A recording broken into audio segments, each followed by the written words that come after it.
Hi everybody, we're going to show you how to fry some... Hi y'all! We're going to show you how to fry some taco shells. Taco? How do you say it? We're going to show you how to fry some taco shells today. Some people really don't know how to fry taco shells. My daughter was like, what do you mean? People don't know how to fry taco shells? Not everybody's Mexican! A lot of people go by the Taco Bell taco shells. That's crap, people. Crap! And you don't even have to fry them. You can just heat them up with a little bit of water, steam them so that they're nice and warm, and make your taco that way. That's a clean eating version of taco shells. But I like my traditionally fried taco shells, so that's what I'm going to make. I put about, that looks like, I want to say, a little over a third cup of oil in there. I'm going to fry probably 9 or 10 shells for the fat asses that we are. 3 chicken tacos each, maybe 2 to 3. I use corn tortillas, just regular, the smaller that fit in the palm of your hand corn tortillas. They do have the bigger size for tacos if you want to make, those. They're called grandes. These are just regular ones. I use these for everything, for enchiladas, tostadas, which is another recipe we'll show you one day, and then tacos. So you heat your oil up and make sure that it's nice and hot. You see my flame is pretty high. I'm going to go ahead and adjust it a little, just a tiny bit down, because it'll start smoking. I'm going to turn my fan on as well.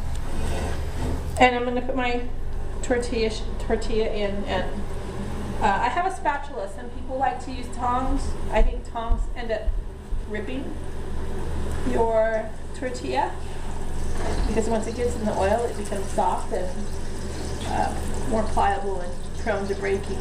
So I let it sit for a minute, bubble up like it's doing there, and then I'm going to turn it. This is all real time. There's not going to be any editing once I say a cuss word or grease flies in my face or something. I probably wouldn't edit that anyway. So you let it get, fried basically on each side really well.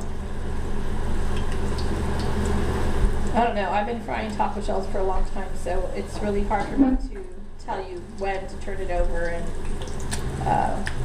what to look for, because I know what to look for, so I'm kind of learning with you how to explain to someone. So here you see that it's a little bit more on the hard side now, and you're just going to take your tongs or your spatula and put it in half. I should have done it a couple of minutes sooner. We'll do another one before it gets too hard.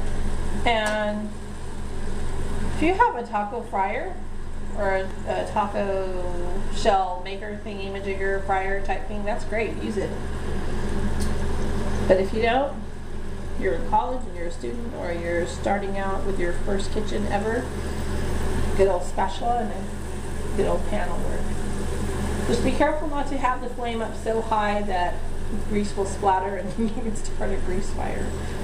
Grease fires aren't fun. I've done that a few times. Now, soft taco stage is where it's chewy. This is getting on a little bit on the crispy side, and actually I like my shells crispy. My kids like their soft tacos, so this is going to be the crispy shell that we'll show you. And once it's able to stay open on its own, you don't have to hold it open so much. With a soft taco, they tend not to be up like that. That's how you can tell the difference, probably. I like crunchy tacos. You like crunchy tacos too? You want crunchy tonight? Okay. My kids make liars out of me all the time. Make a liar out of me as much as possible. You don't know what the hell I like. You've just been cooking for me for 15 years. All this time I thought you liked soft. Okay, so you can let it go longer if you want. Personally, I think that's good for me. I'm going to pick it up like this and take it over, or you should have a rack with some napkins on our plate to let that drain. I didn't plan on it standing up, but it did. Woo! It's good. Lets the grease get out. Like I said before, you don't have to fry taco shells. It's probably a healthier alternative to not fry them. But this is how I like them, and I'll sacrifice a little bit. You know, gotta sacrifice so much to keep my girlish figure. This one is going to be soft, so it's going to be a quick 2 turns and fold it over, and it's done, basically. Turn it on the other side. That's a soft taco shell. It's easily open. So there you have 2 kinds of taco shells that you can prepare. And soft taco, crunchy taco. That's how you do it. Thanks. I have about 4 chicken breasts, boneless chicken breasts, which is a lot. I probably could have used 3. I use kitchen shears, or these are actually garden shears. I use them in my kitchen to cut meat like this chicken, or when I'm making stir fry or beef broccoli, whatever. Whenever my meat needs to be cut, I use these. A 9.5-inch skillet. I'm going to use a little bit of olive oil, just a little bit, to coat the bottom here. And I have some seasoning. I have my no salt seasoning, and believe it or not, this is from the 99-cent store. It's one of the best purchases you can make. It has a lot of flavor. I use it on a lot of my meat and vegetables and everything. So I got my oil in the pan. And I'm just going to take my chicken that I've cut into pieces. Actually, probably could have cut them a little bit smaller. But I'm really hungry and I want to eat. So, hence the big pieces. No matter if you have a problem, you better leave! Make sure your heat's nice and high to get started here. You want to get this chicken cooked through, and it shouldn't take very long. It should take, 5 minutes at the most to cook through. We'll come back to you when it's where it needs to be to start seasoning. It's going to take, like I said, about 5 minutes. So we'll see you then, children. You're on. You know what? I sliced lettuce and diced some tomato and got everything out on the table, so that's probably about, 10 minutes tops. But this cooked. It was a little bit longer than I anticipated, and you can see a lot of the liquid here. I don't want that. I'm going to let it cook down in its own broth here. And I'm going to add no salt seasoning. You guys have seen me season things before. I have a heavy hand. This has a lot of pepper in it already, so you're not going to need to add that. It has pepper, it has, I can tell you exactly what it has in it. Garlic, onion, spices, including black pepper, basil, oregano, thyme, rosemary, parsley, mustard, celery seed, oil of lemon, and garlic. Didn't we already say garlic? So that's what's in this no salt seasoning. It's similar to a Mrs. Dash, but it doesn't cost $3. Costs 99 cents at your local 99-cent store. And of course I'm going to add salt to season it. Really simple.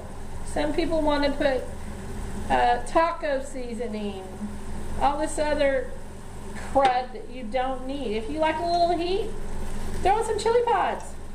That'll heat it up. You don't need to buy all that processed MSG laden taco seasoning. Mexicans don't eat taco seasoning. Actually, one of the best things you can buy if you're here local is Basque sauce. Marinate your chicken in that for a little bit. It's really good. Which is a red wine marinade. Kids like it. I like it. It's really flavorful. And this is pretty much it. I'm just going to let all that liquid simmer away. This is done. I'm not going to brown it so that it's fried or crispy or anything. It's just chicken that's been sauteed and cooked, and it's going to go in our tacos. That's it. we'll show you our finished taco.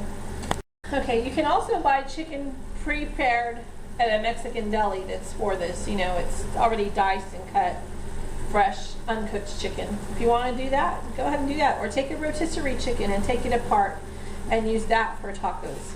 It's really good also. All right, there you go. Here's a taco with everything. You've got your chicken, guacamole. I put a little bit of tapatio hot sauce in there on the chicken. Lettuce, tomato, sour cream, and some cheddar, extra sharp cheddar cheese. Yeah, homemade tacos. They're better than Taco Bell, that's for sure. Homemade chicken tacos.